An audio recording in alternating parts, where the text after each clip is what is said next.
Welcome to the Long COVID podcast with me, Jackie Baxter. I am really excited to bring you today's episode. Please do check out the links in the show notes where you can find the podcast website, social media and support group, as well as a link to buy me a coffee if you are able. You should not rely on any medical information contained in this podcast and related materials in making medical, health-related or other decisions. Please do consult a doctor or other health professional. I love to hear from you. If you've got any suggestions or feedback or just want to say hey, then please do get in touch. I really hope you enjoy this episode, so here we go.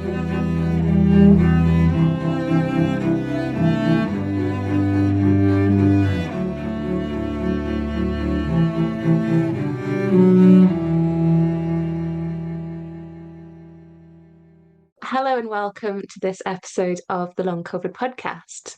I am absolutely delighted to welcome Dr. David Clarke this evening.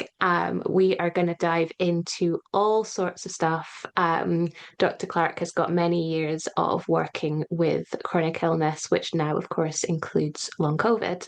I can't wait to find out where we're going to get to this evening. A very warm welcome. Thank you so much for being here. Thank you, Jackie. It's great to be with you, and I'm looking forward to the discussion. Amazing. So before we kind of dive in, I keep saying dive in, and I've been told that I need to stop saying it. So I'm just embracing it. We're diving in. Can you just say a little bit about yourself and what it is that you do? I am a board certified gastrointestinal and internal medicine consultant in the United States and have been for 40 years. And I got interested in this subject of brain to body conditions toward the end of my training years. When I encountered a patient, I didn't know the first thing about diagnosing or treating. And she had a very serious, very real physical condition, but it wasn't caused by organ disease or structural damage. But I stumbled on the fact that she had been dealing with a lot of stress as a girl, and that this was possibly playing out into her adult years. And there was a psychiatrist at UCLA that had an interest in these mind to body conditions. And so I got an appointment with this patient for the psychiatrist, never thinking for a moment that the patient's serious physical illness would ever change. I just thought, maybe the psychiatrist can help her live with it a little better. But 3 months later, I ran into the psychiatrist in the lift, and it was the lift ride that changed my career because it turned out this patient had been cured with less than 3 months of weekly counseling sessions, which absolutely stunned me because nothing in my very traditional Western medical training up to that point had even hinted that such a thing was possible. But I thought, if I'm going to be a complete doctor and be able to manage patients who come through my door with just about anything, I should know a little bit about this because it was so amazing. And then I might see one or two patients a year that have a similar condition, and I should have some basic competence in what to do. Well, it turned out that I had a lot of patients that would have pain or illness, real pain or illness, but no organ disease or structural damage to explain it. And when I was in private practice in Portland, Oregon, I would use the framework that the psychiatrist had taught me to ask questions about, people's lives and the stresses they were coping with. And I was finding 5 or 6 patients a week that had these very real physical issues generated by the brain because of stress or trauma or emotions or some other challenge in life. And it didn't happen to people who were, as you might guess, weak or neurotic or that couldn't handle their stress. It happened to people who were strong. It happened to people who were very capable in the rest of their lives and accomplishing a lot. And yet it was also very treatable. If you knew what to look for, you could identify issues that you could make a difference about, and people got better, sometimes quite quickly. One of my favorite stories was a patient who was hospitalized at a prestigious university 60 times in 15 years for unexplained attacks of severe dizziness and vomiting that would go on for days. And nobody knew what was wrong with her. They had a dozen specialists see her, a psychiatrist interviewed her, but they, as is typical for Western trained doctors, they didn't know the kinds of issues to look for.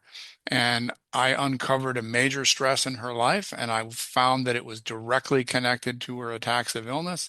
And I brought this into her awareness. She never had another attack.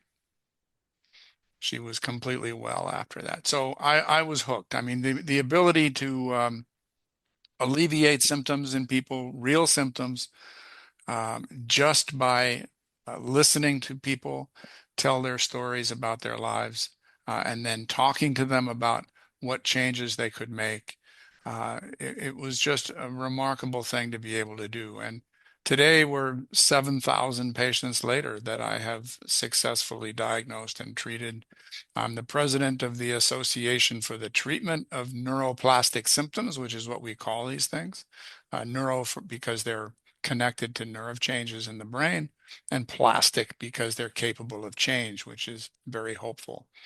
And our website is symptomatic.me, where we have a 12-item questionnaire that people can use to assess themselves for whether they might be having this condition. Amazing. And, I think, you've touched on quite a few things just there. And, this kind of unexplainedness, this out of controlledness that we feel in our bodies when we experience something like this. It's such a scary experience. And, I think part of that is not knowing what to do and not Absolutely. having any medical professionals that you come across knowing what to do either. You've got millions of other people out there experiencing similar or relatable conditions who also don't know what to do. And yet there are people that are recovering, and there are people that are helping people to get better.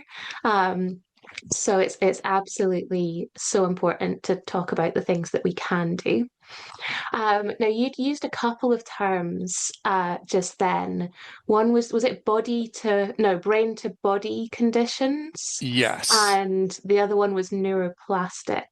And which I'd love to essentially just mean the same thing. they're Yes. the same thing. So can you just explain a little bit about what that actually means?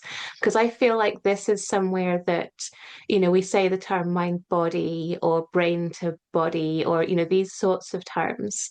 And that's where people can often think that the message is that these symptoms aren't real or that it's quote unquote all in their mind, and things like this. So I'd love to just tidy that up a little bit.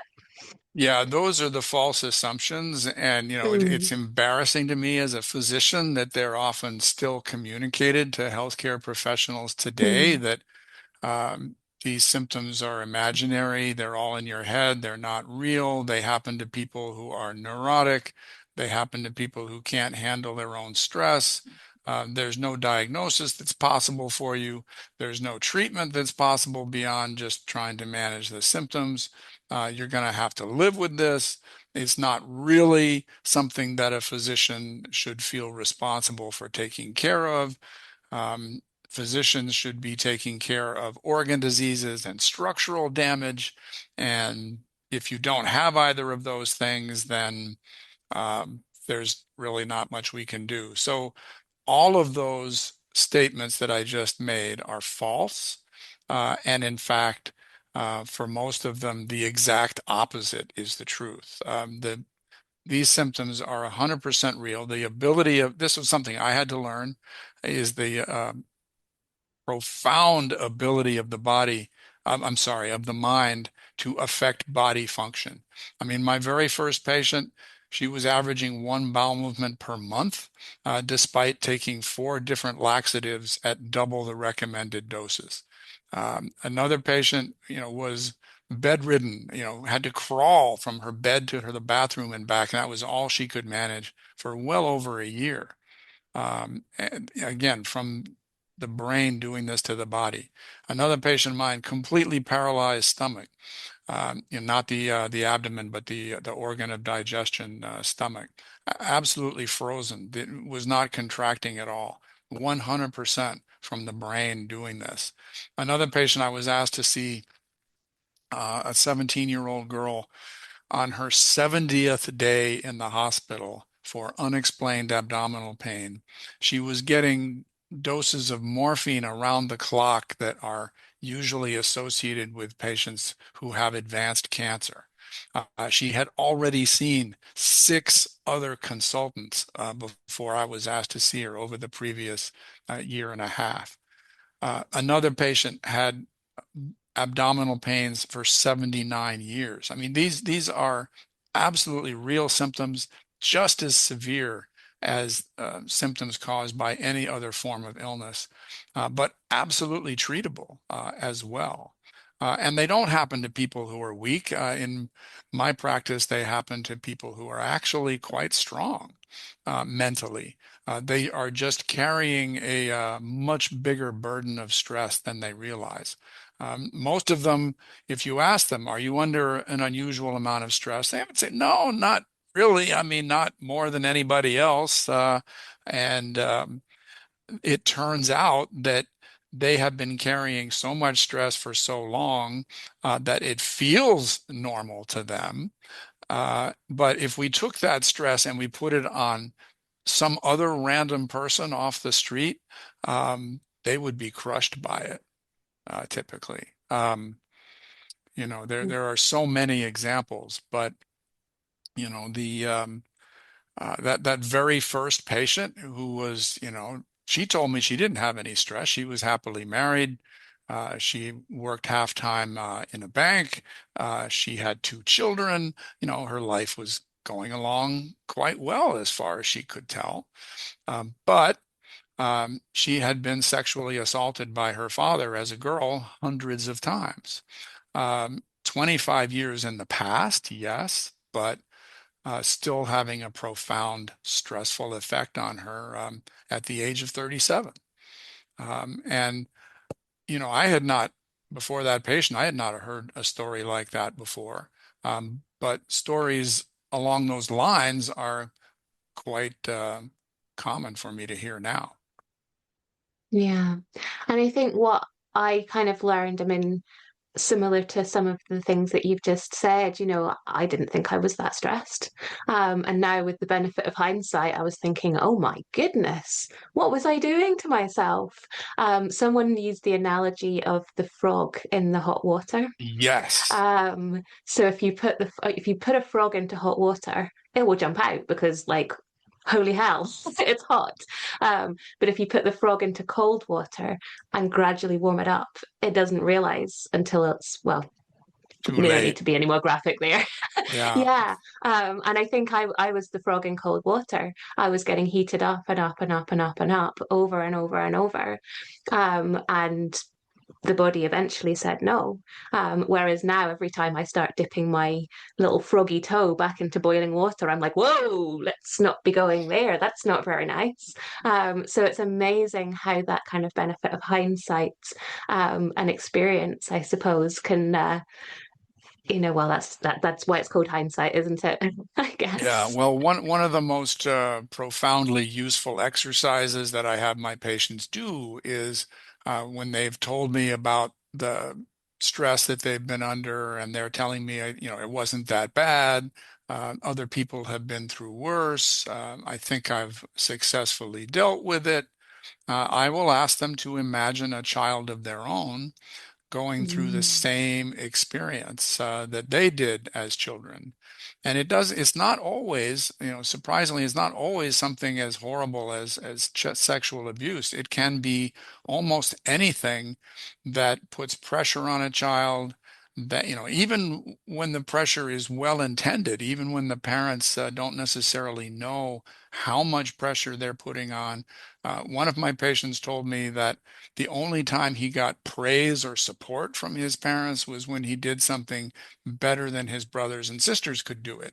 And he had 3 very accomplished siblings, and it was not easy to do something better than those brothers and sisters could do. So he ended up feeling like a failure most of his early life. And when he was in my office, he was 37. He was a successful attorney, but the rest of his life was a disaster, including, his physical health. And it all could be traced to this, horrible experience that he had as a kid that when he looked back, he didn't think of it as being anything excessively difficult until I asked him to think about a child of his own going through the same thing. And then he got a very sober expression on his face. Yeah, I think that perspective is so important, isn't it? You know, and I think it's very easy to fall into blame as well and be like, oh, how did my parents do that to me? And it's like, as you say, very well-meaning people, can miss the mark, through, it wasn't like they did it deliberately. But I think you also said something incredibly wise that I think we all do, oh, someone else has it worse, therefore my experience isn't valid. Or, that trauma trauma is big stuff. I don't have trauma. I just have a little bit of something kind of thing. And we tend to then dismiss our own experiences rather than, I don't know, exploring them um, and learning from them maybe and processing them. Um, so you have a sort of beautifully illustrated bit on your website about what you call ACEs, or adverse childhood experiences. And I'll put a link to that in the show notes if anyone wants to go and see the nicely illustrated kind of graphic. But I'd love to kind of dive into this in a bit more detail. Because what does count as an adverse childhood experience? How do we know if we've had them? And how does that kind of relate to what we can do, I suppose? Yeah, well, it my definition is anything that happened to you as a child that if it happened to your own child or a child that you care about, it would make you sad or angry to see that. Or another way to look at it is that any experience that you had that made you think less of yourself, that made you feel Mm. like you weren't measuring up or you weren't as good as other children, or in more severe cases, that you were a worthless person. So anything that had that effect. And then taking that idea a little bit further, we can sometimes see the outcomes of the ACEs even more clearly than we can see the original ACEs themselves. And the outcomes for an adult tend to fall into three categories. One of them is stressful personality traits. Many children trying to survive an ACEs environment will develop any of a range of personality traits that create problems for them as adults. They can have low self-esteem, for example. They can be perfectionists. They can be extremely self-critical. They can be so devoted to the needs of other people in their world that they forget to put themselves on the list of people they take care of. They can, and then, you don't necessarily have to have all of these, but the more of them that you have, the more likely it is that they came from an ACEs background. Another one is um, choosing partners in your close personal relationships that have a lot of needs. Many of my patients grew up in homes where they had to focus their attention on the needs of other people in that household, trying to solve problems. And so as adults, they end up choosing people to be in relationships with who have problems, have issues, have need support for one reason or another. And the relationships, especially the ones earlier in a person's life, tend to be unbalanced, where you are giving a lot more than you are getting back. And then another major area is um, people not carving out time during their week for regularly having activity that's got no purpose but their own joy. So purely doing something for fun. So many of my patients in ACEs environments, they didn't get enough chance to play as children. And it's not only from trauma. I mean, one of my patients was a champion athlete as a girl, but she did her sport before school, after school, on weekends, starting at age 4, and right on up through her teenage years. So she never really got to be a kid. And so she never really learned how to play. And so that her life as a 30 something was nonstop focused on everybody else's needs. And you can't do that indefinitely. Your body is going to protest. And sometimes that's the only way that my patients ever get a break is when they're in so much pain or they're so exhausted that they have to take a break. So that's one area. The two other major long-term impacts of ACEs are triggers is the next one. Um, these are people, situations, or events that are highly stressful for you because they are somehow reminding you of adversity or stress or trauma that you went through in the past. The most common example is that there's a parent who caused trouble for you as a kid who's still in your life. Um, but there are other possible examples of triggers. And then the third major area, which is the most difficult, are unrecognized emotions. People can be harboring significant amounts of anger, fear, shame, grief, guilt without knowing it. And the the most difficult are, and one of the most common is being really angry at somebody that you also care about. And so people take that emotion and they bury it somewhere. And sometimes it comes out. Sometimes people will have an outburst of some kind that, they'll be suddenly very angry or extremely sad.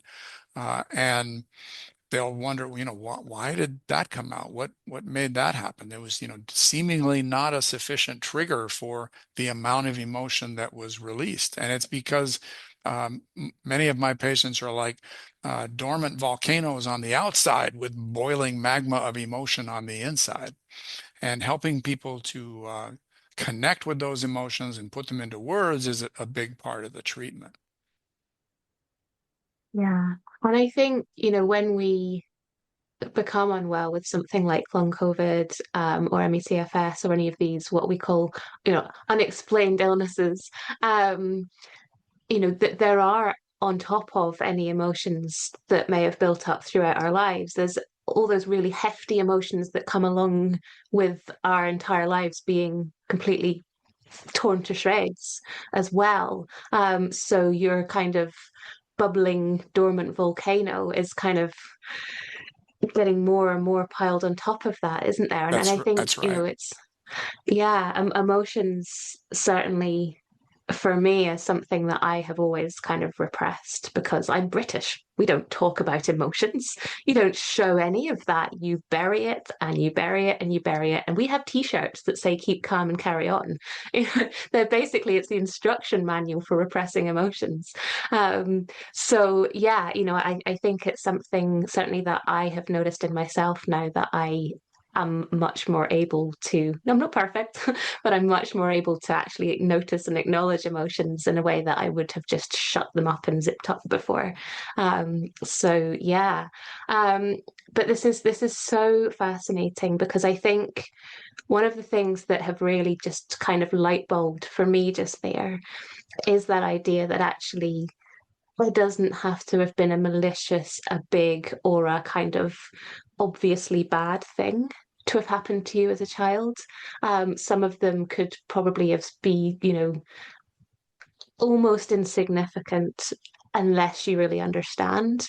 Um, and sort of those off the cuff comments even that a parent or another adult can make, or even another child maybe, when you were growing up, can actually really sort of get their claws into you and impact you much, much later in life. So I've totally had a bit of a light bulb moment there. But what I would love to know, I mean, you've talked about all of these experiences and how they can kind of manifest in different behaviors. what's actually going on in the body and the nervous system and the brain when we experience those sort of experiences, for want of a better word. Yeah, well, there is research on the brain in these conditions that shows that the circuits have actually physically changed. And there Mm. is one study that showed that when people get an appropriate form of treatment, which we're now calling neuroplastic recovery therapies, the brain can physically change back to a healthier pattern. So there is a real cause for this. People who are claiming that, someone like myself is saying, oh, this is all in your head. No, it's not all in your head. It's in your brain, which is an important distinction about this. The brain actually is where the sensation of pain comes from. When you whack your thumb with a hammer, you are not getting a pain signal from your thumb. What you are getting is a signal of damage. And the signal of damage goes up to your brain, and your brain then has to decide what to do with this signal of damage. And if it's your thumb that's just been hit with a hammer, it's going to give you a pain signal in your thumb so that you won't do further damage to it. But let's say that instead, you are running from a predator and you sprain your ankle. Your brain is going to get that damage signal, but it may very well decide not to give you a pain signal because you need to get away from the predator. And it will let you feel the pain only after you are safe. And that there are, countless stories about situations like that, often from people in military combat who don't feel the pain of their wounds until they are in a safe place. And the opposite can happen as well. The brain can create pain where there is no damage. There's a famous story from the British Medical Journal about 30 years ago of a construction worker who impaled his boot on a nail. And they have a picture showing the sharp end of the nail sticking up through the top of his boot that had gone in through the bottom of his boot.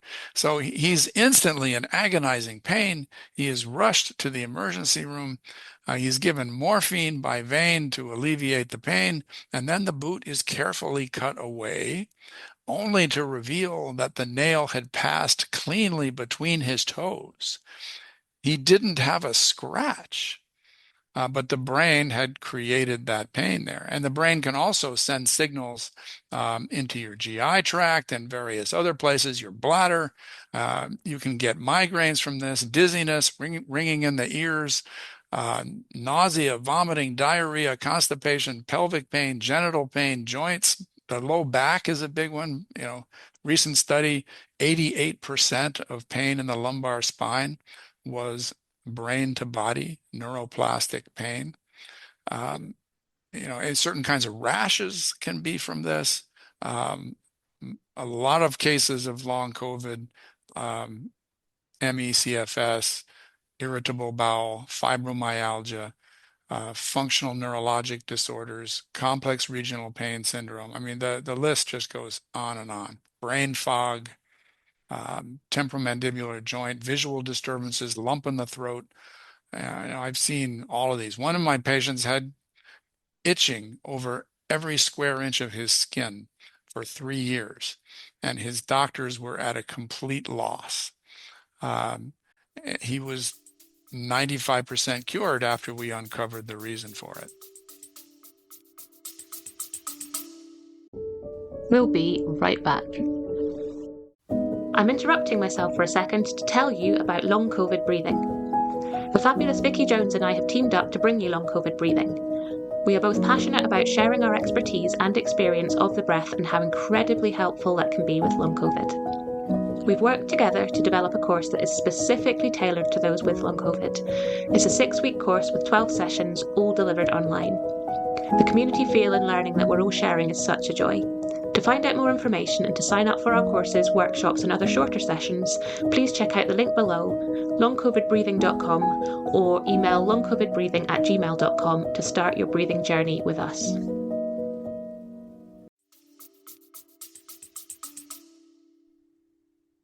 Yeah. And I suppose that, we talk about you wake up one morning and suddenly you have 500 different things wrong with your body. But actually, if they're all stemming from the same place, it's one thing that's wrong rather Yeah. than a million. Yeah. And Um, it's hard for any disease other than a neuroplastic condition to produce more than, 5 or 6 symptoms at a time. I mean, it's mm, possible. I mean, if you've got a really serious immune condition, autoimmune condition, but usually if you've got an autoimmune condition producing that many symptoms, the diagnostic tests are going to be abnormal. So the more mm, symptoms you have, in the absence of any abnormal diagnostic tests, the more likely it is that you've got a neuroplastic condition. I mean, this is 20% of the adult population have this, almost double the number of diabetics that are out there. It's 40% of people that go to the doctor. So if you're just walking into the doctor with a symptom or two or three, um, you have a 40% chance that you've got a neuroplastic condition before they even lay a hand on you to examine you. If they then do the diagnostic tests that are appropriate for whatever your symptom is, and they don't find anything, you've probably got over a 90% chance that your condition is neuroplastic. And if we then do an assessment for stresses in your life, both in the present day and in the past, and we find some things that are significant, the probability of it being neuroplastic goes even higher.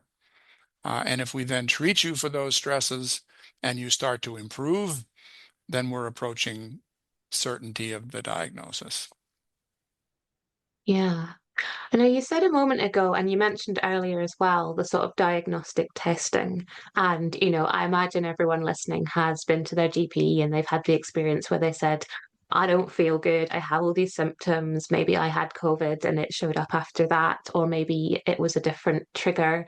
Um, and they run all the blood tests, and sometimes they'll run some other tests. They'll do your ECG, they'll do your this and your that. And some people might get sent to an ologist or two. And more often than not, they will come back within normal range. Um, at which point you're like, well, that's great, but also what do I do now? But what is now showing up in several scans around different sort of research are sort of changes in sort of, what is it, different immune abnormalities and clotting and, different sort of pathologies that are showing up. So these are tests that are showing some abnormalities. So does that mean that those people don't have a neuroplastic condition, or is it that those things that are showing up in the tests are as a result of the brain and its misfiring? Well, we're still waiting for the definitive Mm, research answers on that, but it could mean any of those three things that that okay. there are people with long COVID or ME/CFS that are not caused by a brain to body condition. And we don't, if that's true, we don't know how many of them there are. We don't know the proportion of that. But we also know, and we've known this for 40 years, that the brain can influence the immune system. And so inflammatory markers that appear in people may have been connected to brain activity. There's, the Dr. Robert Ader, A-D-E-R, I believe from Rochester in the American state of New York, found this initially in rats and it's since been confirmed in people that the brain can physically affect the immune system. And then finally, it's possible that you can have a brain to body and some other condition at the same time. For a more common example is somebody who's got arthritis and the pain seems to be greater than the degree of arthritis would normally produce. And so you can have both neuroplastic pain and arthritis pain in the same person at the same time. Uh, some of my patients have had ulcerative colitis and irritable bowel syndrome at the same time, for example, and they only got better when we treated both conditions. Right. So it comes back to what can we do? And it's worth exploring anything really, isn't it? Certainly if it's low harm, low risk. Because if it helps, then great. If it cures you, even better. But even if it makes that 1% of difference, then that's better than not having the 1% of difference.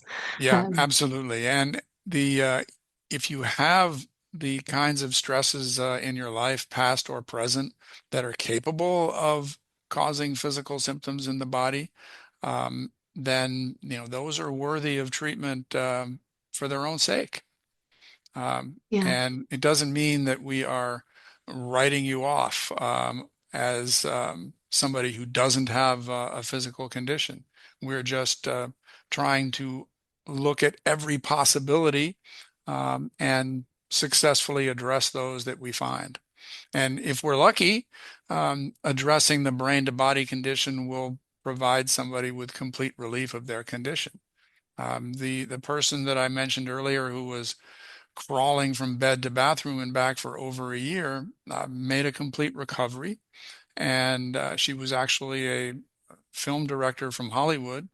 And she came to our conference last year in Boulder, Colorado, and set up a studio in one of the conference rooms and filmed 110 people for us to make a video about this condition, which is on the symptomatic.me website. It's 7 minutes long, and it captures researchers, clinicians, patients. Incredible job that she did. She had 20 hours of footage and she boiled it all down to 7 minutes. I was just amazed. Uh, and uh, you can learn a tremendous amount in 7 minutes. Let's put it that way. Oh, and then that inspired me to start my own podcast, which we've just begun.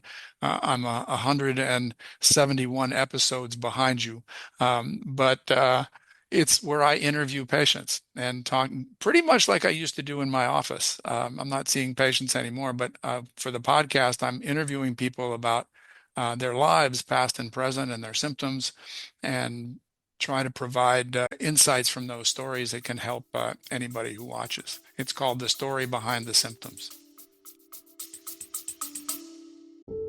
we'll be right back.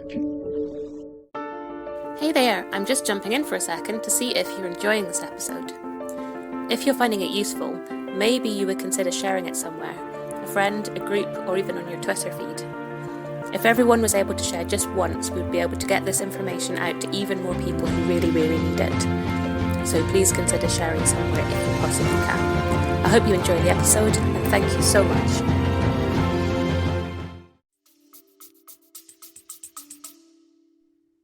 Yeah, and again, I'll pop a link to that into the show notes for anyone that wants to follow that up.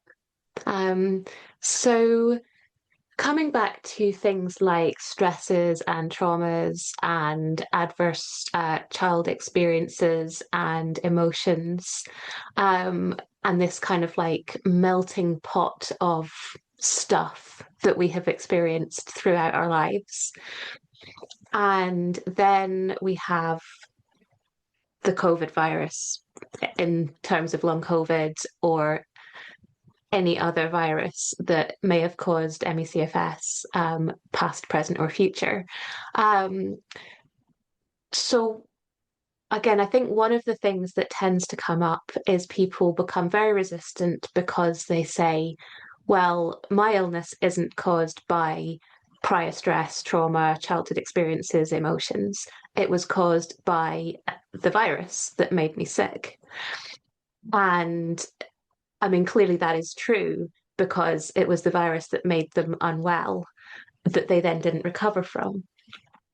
But also, all of this stuff that came before has obviously created the environment into which we put that virus. So, how does this link up? Do these stresses and traumas and prior experiences cause or hinder recovery or contribute to? What's your take on that? Yeah, it's not something that the research has given us a definitive answer about, but my own impression is that um, if you have a lot of stressful issues that you are coping with and they are beginning to reach a significant level, and then a virus comes along and lays you low for a period of time, it it teaches the mind that this is a way to uh, find needed relief from the levels of stress. That if the amount of issues that you're coping with are getting to a significant level, to the point where you really do need to turn away from the world and focus on your own needs for a while. The virus kind of teaches your brain that, hey, this is a way for you to do this.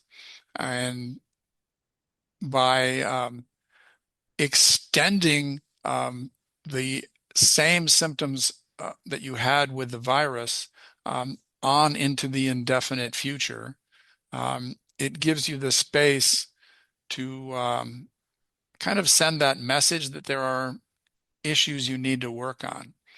The problem is that um, the body doesn't speak English or any other verbal language. It just speaks symptoms, and it's up to us to figure out what the mind is trying to tell us. Um, and when the mind is inflicting symptoms on the body and forcing you to rest, and um, it's also trying to tell you that there's something that it is distressed about, something that it is very unhappy with.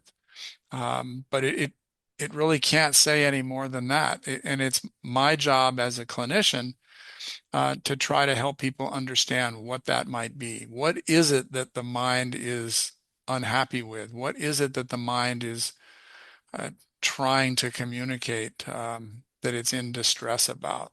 And typically those issues fall into um, very common patterns that, people have been through stresses as kids, the magnitude of which they don't fully appreciate.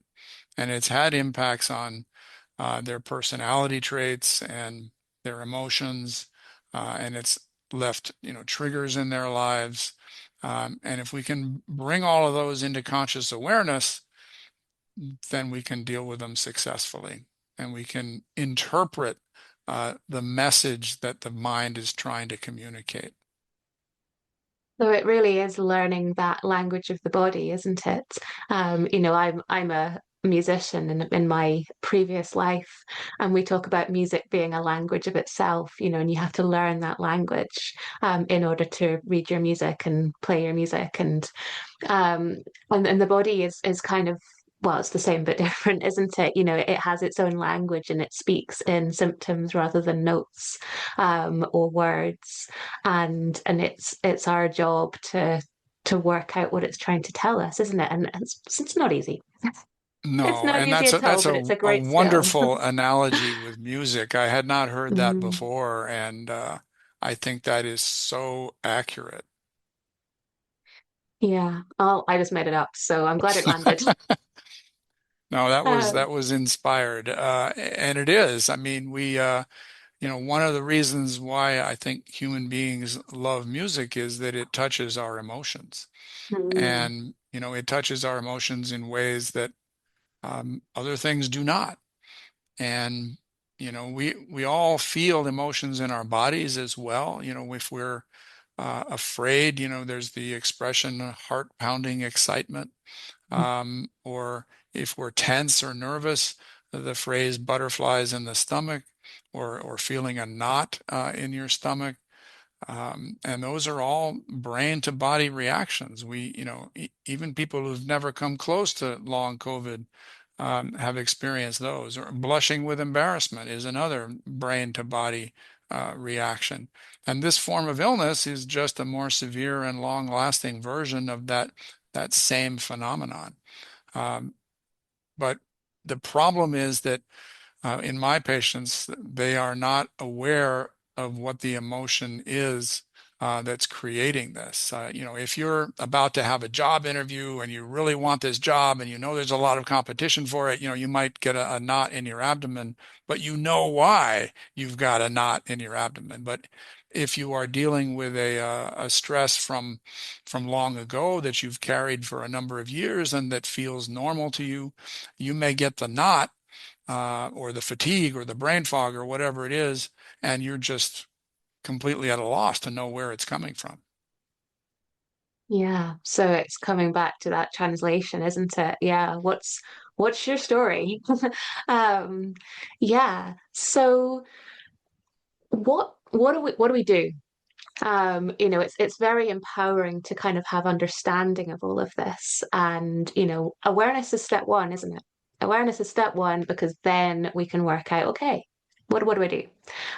So it's obviously not going to be as simple as you do this, then you do that, and then you're all good. But where would you go next with somebody with sort of exploring and trying to work through any of this stuff with a capital S? Yeah, definitely with a capital S. Once we've identified what the issues are for a particular person, then we want to address those one by one. And one of the most important is the self-esteem. If a person's been made to feel like they're not as good as other people, um, I want them to imagine a child of their own going through the same thing and to recognize the magnitude of the burden that they have been carrying from that, and to recognize it accurately. Another thought experiment is, to imagine that I took control of your mind and forced you to raise your own child exactly the way you were raised, or inflict experiences on that kid that match what you went through. And what's it going to be like for you to be uh, doing this to your own child, and you can't help yourself? How painful would that be? And the reason for that exercise is not to torture people. It's to help them understand the reality of what they had to overcome, and to appreciate the heroic perseverance that they had to endure those experiences, and to give themselves some credit, and think of themselves as actually quite strong. I think of my patients like Olympic weightlifters who have been asked to carry 50 pounds more than the world record for their weight class. Um, Anybody's body is going to break down under that kind of strain, um, but they can also be very proud of themselves for having held up under that kind of burden. And the more pride they can feel, um, the more readily they will be able to put the weight down. And when they do that, they will see how strong they have been all along. And so we're trying to flip somebody's self-image from being weak and second rate to being strong and heroic, which is only, being more accurate.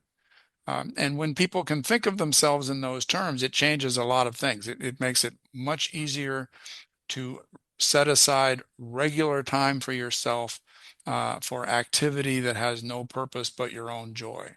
And many of my patients do not have anything like that in their lives. Because you're a cello player, I'm remembering a patient of mine that she had never done anything musical in her life, but she also had this. This was the person who was the athlete as a little girl who never played. When she hit on taking piano lessons, she absolutely loved it. And it was the first time she'd ever had something that was just for her joy. That was when her pain went away. So taking that time for joy. And then also, the more heroic you realize you have been, another analogy I use is that my patients, um, almost like they parachuted into the Himalayas as toddlers. They found themselves through no fault of their own in a very challenging environment, and they had to find their way out somehow. And they should be very proud of themselves for having done that. And when you internalize that pride, well, you don't have to be perfect anymore. You can cut yourself some slack. You can give yourself a break when you make a mistake. You can, instead of, coming down on yourself hard when you make an error, you can come down on yourself no more than you would your best friend who made the same mistake. Um, so that's a big one. Then the triggers, if there are any triggers in a person's life, if you are thinking of yourself in heroic terms, it becomes easier to set boundaries. You suddenly you are feeling like, you know what? I do not deserve to get triggered all the time. I am going to set some hard boundaries with this triggering person, event, or situation so that I don't have to suffer from it as much anymore. And again, feeling that personal pride in how much you've had to overcome makes it easier to set those firm boundaries. And then finally, again, we come last to the emotions. And for those, we need to recognize that you can be really angry at people you also care about or you might like to reconcile with, but that doesn't mean we're going to bury the anger anymore. We're going to give it uh, the attention and the care and the expression that it deserves. I have a lot of my patients write letters to the people who mistreated them as kids, not to mail it, just to write it and to put down all the good things too, but to put down the reasons why they were transgressed against and the reasons why they have justifiable anger about what happened to them. And the more those emotions can be put into words, and sometimes it's, fear, shame, grief, guilt, it varies from person to person. Some people have more than one emotion. But the more you can put emotions into words, written, spoken, to a therapist or to a recording device or um, any way to put it into words, the less those emotions will need to go into your body. Yeah. And I think, again, as a creative, a lot of people find art or painting or drawing as a useful way to help to process some of those emotions as well. You're Um, right. Yes, one of my friends was a music therapist. mm, yeah, I know people who do art therapy. So yeah, yeah, That too, it's that as hugely well. Yes, powerful. Yeah. Um, and it's simple, but it's not simple, isn't it? It's like you've just outlined the blueprint. This is what we do. But doing that and working your way through it in a safe way with a safe person, possibly, it's a long old slog, or it certainly can be, can't it? And it's a long and painful journey, certainly in my experience. And I think, like you say, this idea of it, actually some of the strongest people are the people that sort of become unwell with these sorts of illnesses. Um, but that's maybe also the strength that will get us out of it as well. absolutely right. Yes. And, it can be fearful. I think a lot of people cling to the idea that their condition must be 100% physical because they're afraid to look at these other issues, that they Mm. worry that they are just going to be overwhelmed. They're Uh, you know, painful, aren't they? yeah, they are. They are. Yeah. But the outcome of the journey of finally looking at these issues in the face when you're ready is that you become the person you were always meant to be. That, people have certain qualities and abilities that can be distorted by the way they were raised, by the ACEs that they had to go through. And what we want to do is bring the person back, as I say, to the kind of individual they were always meant to be, the kind of individual they would have been if they'd not had to go through these difficulties. And so it's transformational not only for your health, but for the rest of your life as well. Yeah. And there's a wonderful quote. I can't remember who it's by, but it's something along the lines of rather than becoming something, it's unbecoming things that you're not. I think I'm paraphrasing. But I thought that was a really nice way of putting it because, sometimes it is, rebuilding your own life, but rebuilding it in a way that is actually what you want. And certainly that was my experience, having built up this new, exciting, wonderful life from the ashes of my old one, almost, which sounds quite poetic, doesn't it? Didn't feel like that. It felt very painful. But, that life beyond is possible, and it's really freaking awesome. Yes, yes, it is amazing to see the outcomes that people have. Mm. So often when people get physically well, I don't see them anymore in my practice, and so I don't hear about how their lives were transformed. But every once in a while, I do, and it's just so amazing what people have done. Another way that I put it for people is that I am trying to learn. What my patients were taught about themselves as children that isn't true.